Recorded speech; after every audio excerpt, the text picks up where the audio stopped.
And welcome back, class. I'm Matt, your guide here on Y Caliber. Someone is breathing super loud. Way to ruin my intro. Mission accomplished. So we are playing a board game again. This one is called Super Dungeon Explorer.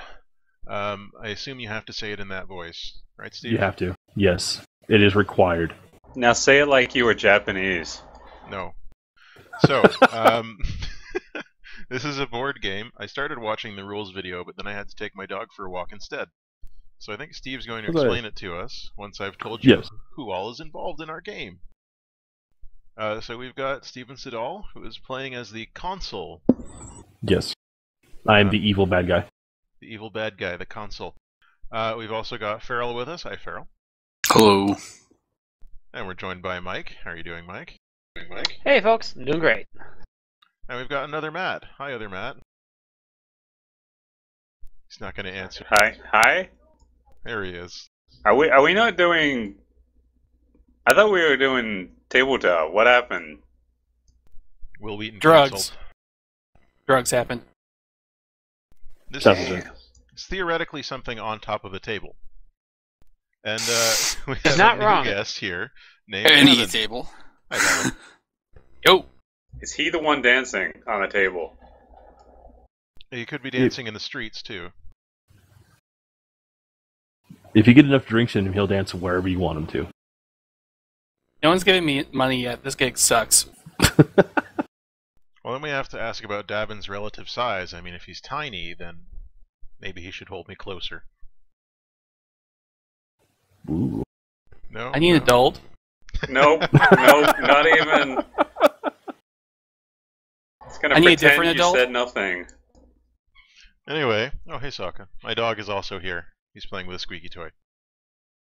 Hi, Sokka. He left. Top tier class. He Aw. got bored. Well, we are playing a board game. Oh! Die. Oh, I'm gonna go die. Alright, take it away, Steve. All right. We are playing Super Dungeon Explorer, as our Matt said. Y Caliber said? I don't know. There's like 5 different names you go by on here. In any case, it's a board game made by Soda Pop Miniatures. Do we mind if we plug it a little bit? Go for it. All right. They currently have a Kickstarter going till April 18th, I believe. It's for I think, like the first major expansion, other than like some minor level boosts. But anyway, yes, go donate to the Kickstarter. It's $100. A little pricey, but you get more than just the board game. You get a lot of extras that are being unlocked all the time. It's real great. As for what it is, that's probably more important to discuss, maybe. Essentially, take Gauntlet, the old NES game, and then add it to maybe some D&D, old school, new school, 4th edition even, and then make it into a board game, and you have Super Dungeon Explorer. It's really based on, old dungeon crawly sorts of deals, and your goal as you go through it is basically to first take out the spawn points that are spawning endless amounts of monsters, and then you summon the boss monster, and you try to kill it before it kills you. So, yeah. It'll be fun. Sounds like fun. Indeed. And I'm an elf, so it's my job to shoot the food. It's true. Though technically you're playing Link.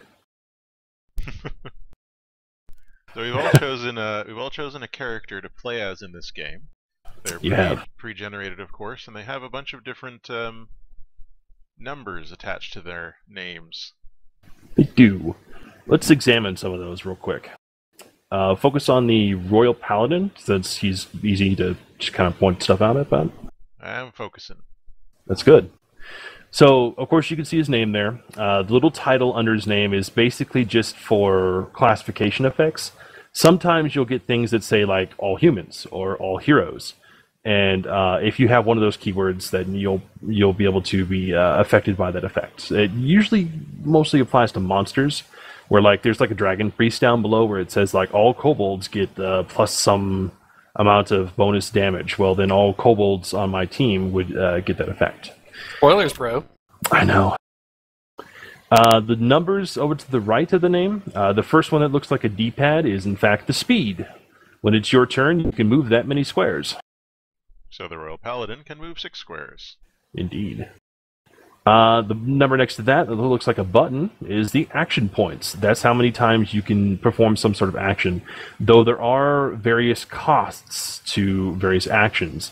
If you look a little further down his sheet, under where it says Healer Holy, you'll see the little Smite ability, the 2 next to it. That's how many action points that ability requires to perform.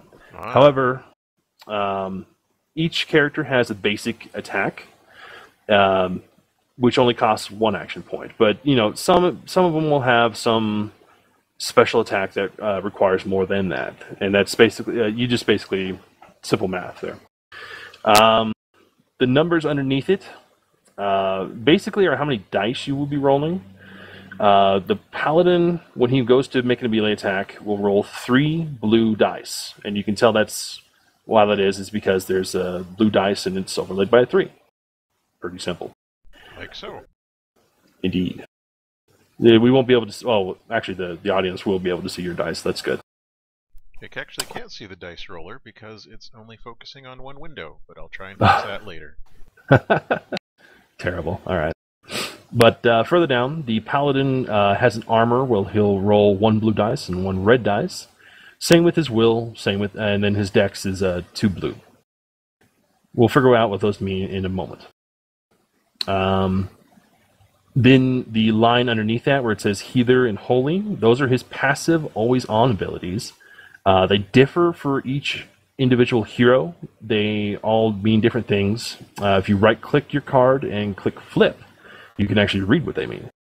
In the case of the Paladin, yeah, go ahead and flip it.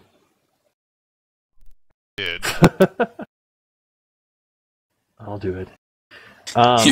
They're reversing the polarity. It's flipped. Let's no one touch it. Right. Healer, of course, when you roll a heart, which we'll figure out what that means when we're starting to attack, you can heal 2 instead of 1. And the Holy ability has absolutely no relativeness in this because there's no undead or demons. So, sorry, Mike.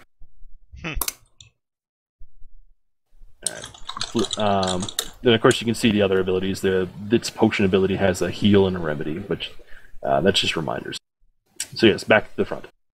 The numbers over to the right there, the number of the heart is how much health you have. You can take that many hits. That. No, you wouldn't have. You can take that much damage before you die. Okay. The other number is how many potions you can carry at one single time. Everyone's going to start with 1 potion counter. I actually don't know what those are. Except for the mage. The mage has 2. That's right.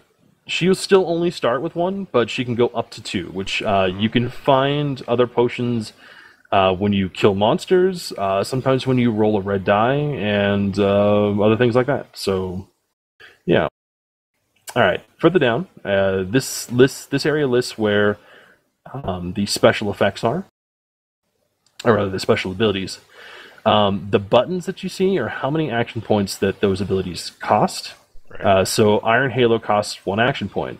The blue color to that button just denotes that that's a special non-attack ability, I should say. Okay. The red, of course, is a combat ability. So if he were to use Smite, that would be an attack. And the attack gets a little bit of bonus mumbo-jumbo to it. Each of the kind of special abilities that you can see, they'll do different things, and I'll probably have to explain each one. So let's just go ahead and start with Iron Halo. The keyword augment means that it only affects friendly figures to the Paladin. Aura 3 means that it is it affects all squares in all directions out to 3 squares centered on the Paladin, and the aura, of course, moves with him. So basically, when he triggers it, waves of energy flow from him, and all squares, all squares 3 out get this bonus, which is +1 blue dice to armor. Cool. Right. So he's a little bit of a buffer. The Smite ability is basically an attack.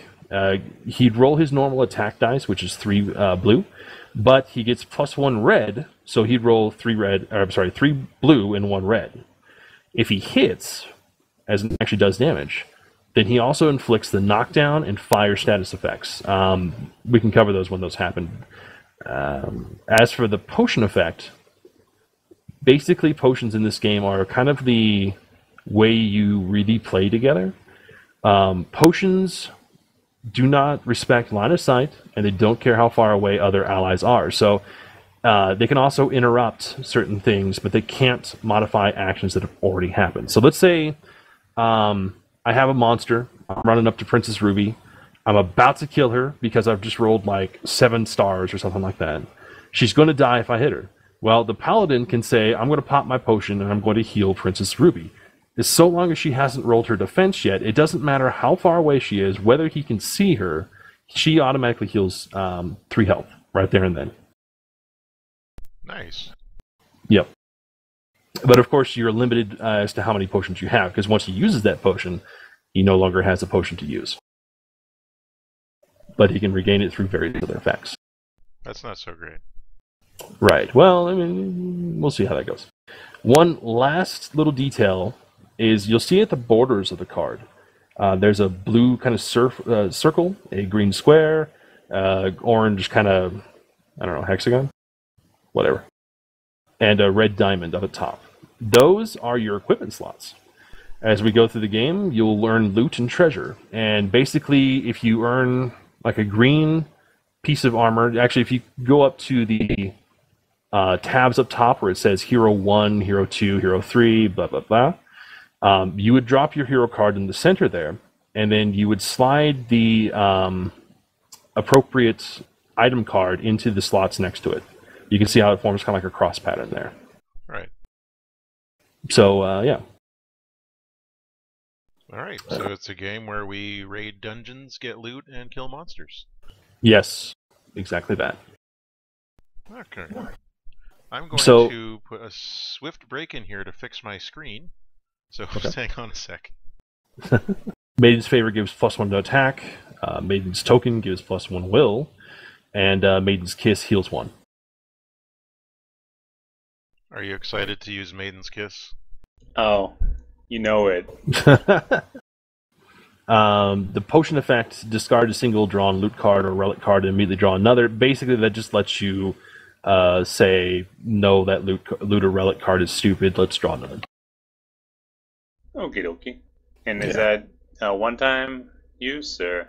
The potion is however many potion tokens you get. So, like, I getcha. Okay. Right. Well then. Are you ready? Are you prepared? Yeah, I'm sure I'm going to ask a lot of questions. That's okay. What do I roll, Steve? That's okay. We'll learn together. So Arp, your huge bear there. Your angry bear. You have an attack. It lets you roll an extra red die, and if you hit, you knock down the opponent. Yeah. Bear Hug. It's still a normal attack. You don't get the buff to it, but if you hit, you inflict immobile and weak. Then you can spend 1 AP to shift back into the Deep Root Druid. No, iTunes, I don't want to update you. Deep Root Druid is technically the character I'm supposed to play as, but Angry Bear. Yeah, really. Angry Bear. And your healing ability, or your potion ability rather, gives everyone the same healer ability that the Paladin does. These effects, when you see them like that, and it says all heroes gain healer, that lasts until the triggering person's next, or I'm sorry, not the. Is it the triggering person's? I guess it's the triggering person's next activation. So it lasts until, like, if the Paladin was to use Iron Halo, that lasts until he goes again. So, yeah. Neat.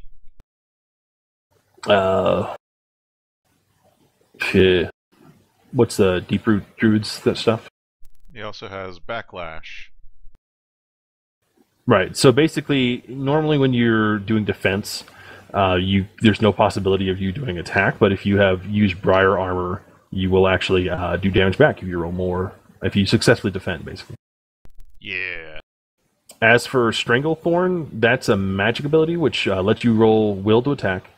You can target an enemy within 6 squares. Burst 1 means that from that square that you target, all adjacent squares are also hit. So it's like a fireball. Sweet. And then slow inflicts. If you successfully hit them, then they become slowed. Okay. This is the first time I've ever played any kind of druid in anything, so we'll see how it goes. Farrell. Hello. You have Magic 8, which allows you to use your will up to 8 squares away as an attack. You also have Fire, which means that if you successfully hit something, they get the Fire status condition. You can also spend 2 AP to use the Fire Wave, which is the same exact thing as the Magic 8 attack, in that you will roll the 2 will, but instead of targeting 8 squares away from you, it targets all squares around you. Okay. And then Magma Strike, it still uses your Magic 8, so you target up to 8 squares away, but you get a buff of +3 dice, blue dice to your roll, which means you roll 2 red and 3 blue. So in short, yeah. What? What Arp said. I didn't hear it. Said mages are OP. A little bit. She brings the fire. She looks pretty crazy with those stats. She has 2 potion effects. You can use either one when you trigger a potion. The White Mage potion basically means that in all 5, like it's a close burst 5, all squares around you up to 5 heal 1, and it only targets allies. In addition, you can use Fire Water, which gives +1 attack, and also they treat it as though they have the fire ability, so if they hit someone, they inflict the fire status. It doesn't mean that you set them on fire. So play this class, kids at home. Yeah, seriously, damn. So I made a good choice. I see almost no downsides. Even the armor is pretty respectable. Yeah, it is. It's better than mine. My character's a bear. She's a mage. Bears don't have armor. No, Look at my bear. Well, actually, red dice are straight up better than blue dice. Yeah, a red die is worth like 2 blue die, maybe. It's gonna be really awkward when your bear is distracted by a pot of honey later. We need help. Heal us. Ooh, honey, picnic baskets. Get his head stuck in the honey pot. All right, and the last one, Davin, Deep Root Scout, also known as Link. Passive abilities, man, you don't need passive abilities. I'm a hipster. You don't have any passive abilities at all. However, your Boomerang ability has a range of 6. Hook Shot means you don't need line of sight. And then basically you take a treasure chest and you just kind of haul it to you. That's kind of nice. Nice. Oh god, that's actually going to be super useful because treasure chests tend to be really out of the way. Yeah, they do. And treasure chests are the one of the ways to earn actual treasure as opposed to loot, and treasure is generally better than loot. Your bow attack, Missile 8 means you roll dexterity to attack, and the only stipulation for missile attacks is you cannot attack things that are adjacent to you. Otherwise, it's up to 8 squares, and you roll your dex to decide whether you hit or not. Hi, Paladin, I'm hugging you. As for Acorn Grenade, that's a range 6, burst 1, which means you pick a square within 6 of you, and then it hits everything around it in a burst 1. 1 square away, rather. And if you hit, it also knocks down. In addition, it's dangerous. That means that it is not ally-friendly. It will hit allies. Nice. And one final thing, your potion effect gives you or anyone else who uses it +1 action point. Wow. Interrupt, give them an action. Hey, sweet. Yeah, that's totally doable. Okay, so that's all your abilities. Any questions on that? I mean, there'll be questions, but I mean, any pressing concerns right at the moment? Now, just have to see what the difference between those blue and red die are as we go. Yeah, I don't have an easy. Basically, the blue dies have a lot of all the dies will have like blank sides on them, which are basically misses or what have you, and the red dies have less of those than the blue dies do. Basically, as I understand it, the Yeah. blue dice have, I think, 2 blanks, and the most they can roll is 2 stars. The red only has, I think, 1 blank, and the most it can roll is 3. And green die, the most they can roll is 4, and they have no blanks. So the green dice basically get owned side. Yes. Okay. So you only get green die from equipment, basically. Yeah. Though, of course, some bosses might have it or something like that. Okay. So you guys can go ahead and take your hero cards and put them on your hero windows. Whatever one you are. I don't know. Vassal doesn't like to tell you. I'm hero 1. Pretty sure I'm hero 3. Okay. I'm hero 2. As for you, Arp, just take Angry Bear or, well, whatever. You can start as either one. I don't care. I'll start as the druid. Okay. For All right. now. Less angry bear. Okay, so now we set up the dungeon tiles. I've already picked one. So we need to pick out 5 total. You guys will pick the next one. So if you go to dungeon tiles, the little, the button up top, you'll see 4 other tiles that you can pull out. Pull out any one that you want. Also, they're double-sided. So if you pull one out, right-click it, and flip it, you'll see its other side. Okay. Just tell me which one you guys decide upon. I kind of want the one with, like, the green abyss. What do you guys think? Yeah, What do you guys think? that's a What good could one. possibly go wrong? Let's do it. Alright, All right, pull it out. there it is. Just to show you the other side. More lava. More lava. But green abyss, I mean, come on. Pretty Now- nice. If you... It's a video game dungeon. Doesn't have to make sense. Now, if you look at these tiles, you'll notice that at certain points they have little arrows pointing out, kind of like in the middle of their edges. That's what's considered a hallway, and basically the conjoining areas. Now, since you pick that tile, you can fit it to any one of the 4 hallways that mine had. So where do you guys want to put it? Ooh. What do you guys think? I already picked out the tile, so you guys can choose where it goes. Down. Yeah, I think we should put it down. Okay. So like so. Yes. Okay, so I will pick one now. There's one I saw earlier. Is that it?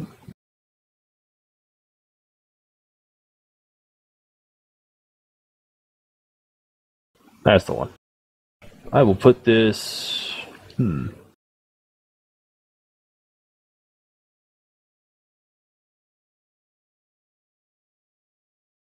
Like so. Now there's 2 left. We'll be using both of them anyway, so I mean, it just determines what side you want to use. Okay. We'd like to choose this tile.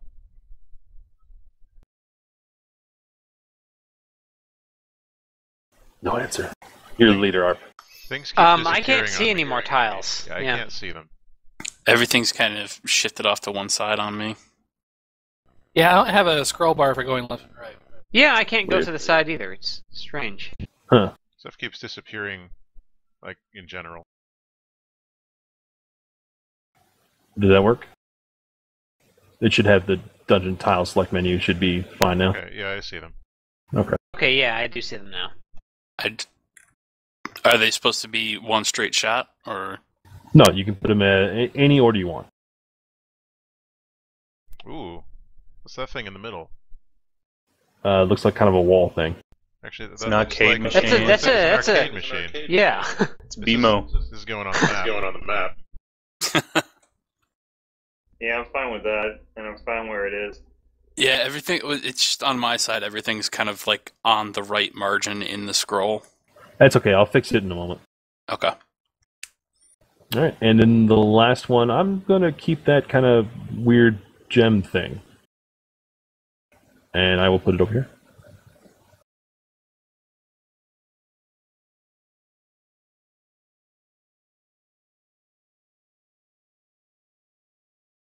Okay. All right.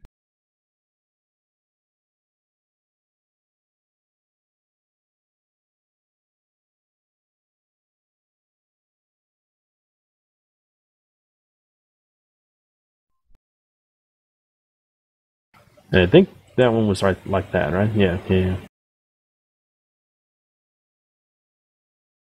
Yep. Okay. Now, as console, I place bad stuff. Things that you don't want to have happen, but they must happen. So basically, each of these tiles will have one spawn location on them. I have 2 Kobold Warrens, four Kobold Warrens and 1 Egg Clutch. They basically each give me a certain set amount of enemies that I can use, and I will spawn them around the spawn points. And basically, in this first setup, I get 4 what are called skulls worth of enemies per spawn point. If ARP, you want to like focus over one of the monsters that are on the right hand side of the tiles, I don't know if you can see them. I'm looking at a Knucklehead Kobold Minion. Okay, so if you look at the where the potion marker would be on a hero, instead I see a skull. Mm-hmm. That's basically their cost for the console. So I can only summon 4 skulls worth total onto a spawn point during both initial setup and also during like the per round. I get 4 extra things until you destroy the spawn points. It's not for all of them. It's just for one spawn. Oh man. Right. So yeah, let me set the things. One thing you guys do need to decide is the start token over on the left-hand side there. Yeah. You will need to pick a hallway that has no adjacent or isn't adjoining another hallway. That is, it's facing an empty air, and you can place that start token up to 4 squares away from the entrance, basically. And then you guys can start putting your hero tokens adjacent to it. All right. So wherever you want to start, I will start putting down spawn points. Anyone have opinions? I feel like we could actually start at the bottom one. That's what I was thinking too. I was thinking the same thing. Perfect. Okay.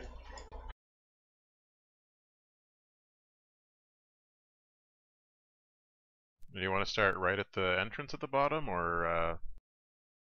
Let's start maybe right up at the. Let's start 3 squares up from the entrance at the bottom, like right there where the bridge begins. Here? Yeah. Okay. I have placed the start token. Huzzah!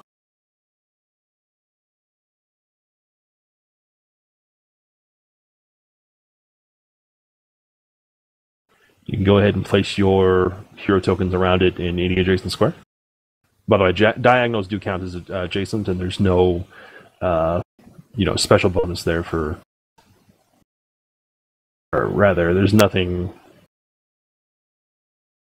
It doesn't cost extra to move diagonally.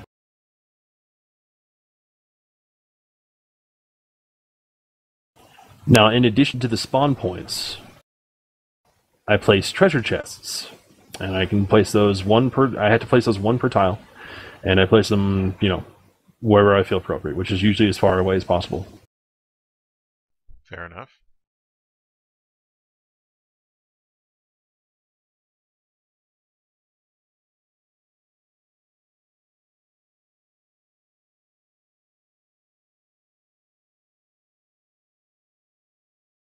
Vassal's being a little persnickety at the moment. There's a lot of motion.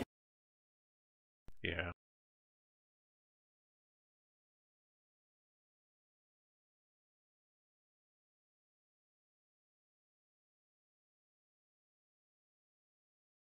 Okay, I think I'm good with the treasure chests. You may need to confirm my move, Steve. Yeah, don't worry. I just remember that being a thing with You can confirm your own by pressing Control M while you have your POG selected. Okay, that's all set. That'll clear the move stuff. See, I told you learn stuff on this channel. I was actually the one that said that. Liar. Aww. Oh man. I think Link has to get that treasure chest like first turn. Pretty much. Yeah, there wasn't really any good places to put that were out of the way, so... I told you guys. Green Abyss.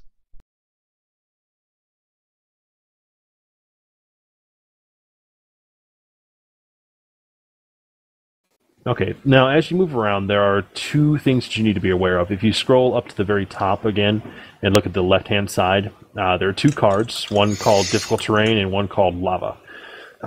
Difficult Terrain, you can see how the difficult terrain looks. It's kind of this kind of hatched outline of the square. Mm-hmm. Basically, that means that if you enter that square, not if you leave it, but if you enter it, it costs 2 speed rather than 1. Ah. And in Lava, if you enter it, you immediately suffer the fire effect.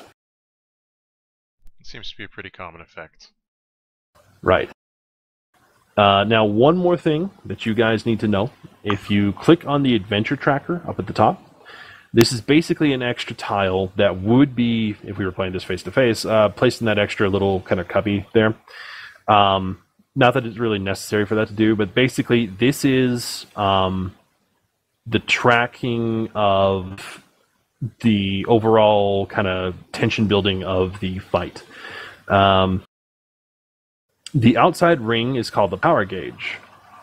Each time the heroes deal damage, or the monsters deal damage, it advances 1 space. The little token up at the top here. You can see me, I just moved it. Yep. Each time it crosses one of these skull markers, that just means I get a skull token. And skull tokens can be used for me to kind of summon extra monsters, or I can use them to clear status effects for monsters. They're basically just kind of little bonuses for me. But in addition, you also see the 8-bit, 16-bit, and super designations.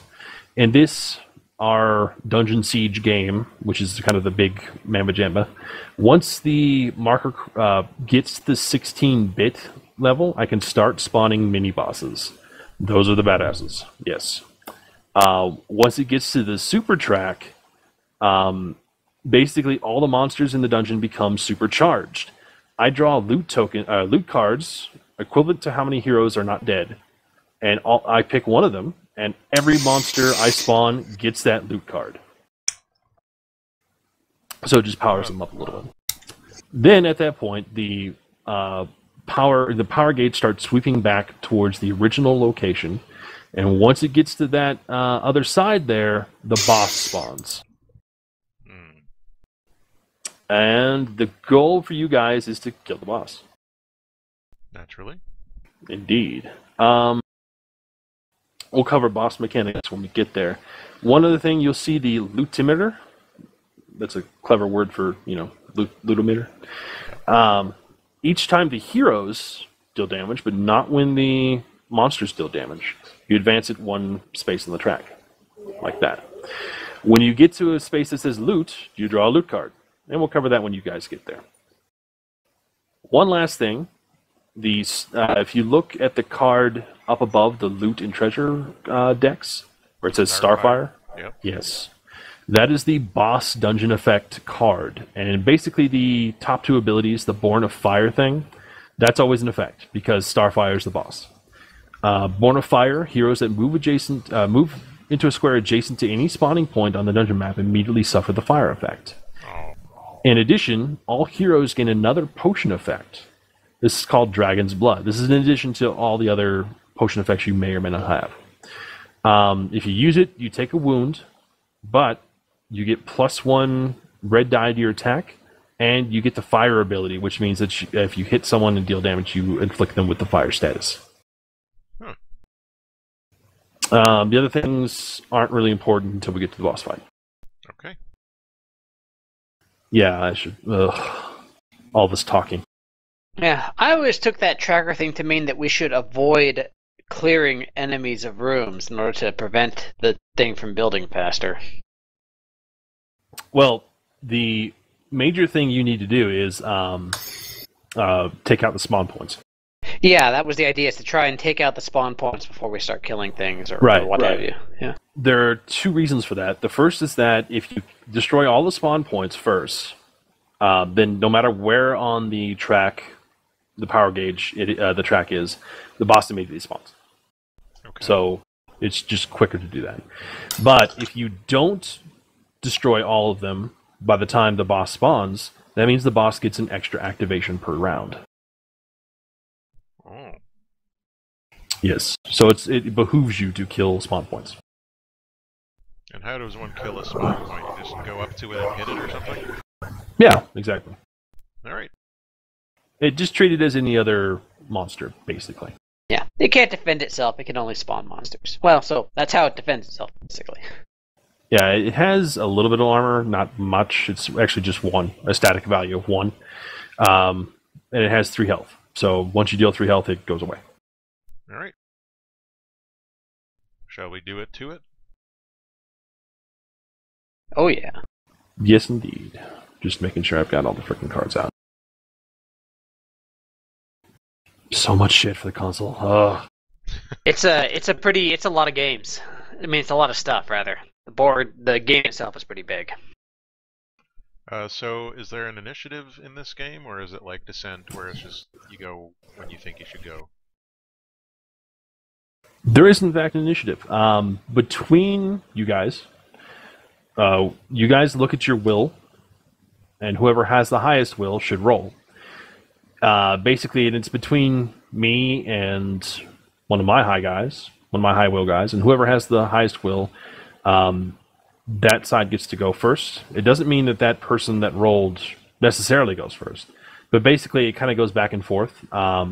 If you guys win initiative, then out of all the heroes, you can choose one of your guys to go. Then I get to activate 4 skulls worth of monsters. Then a hero gets to go. Then I get another 4 skulls. Back and forth, until we've all activated everything. And then we roll initiative again. Looks like Ember Mage has the highest will on our team. Surprise? I just picked like cruise control for win, didn't I? We'll see. Ember Mage, on her first turn, targets the spawn point with Magma Wave and kills it in 1 hit. Yay. Okay, well, let's go home, guys. Can I try that? GG. Give me a second to actually spawn monsters here. In fact, you want to put a break here, Matt? Pardon me? If you want to put a break here, I don't know. Alright, I'll it's going to put take in me a a break. moment.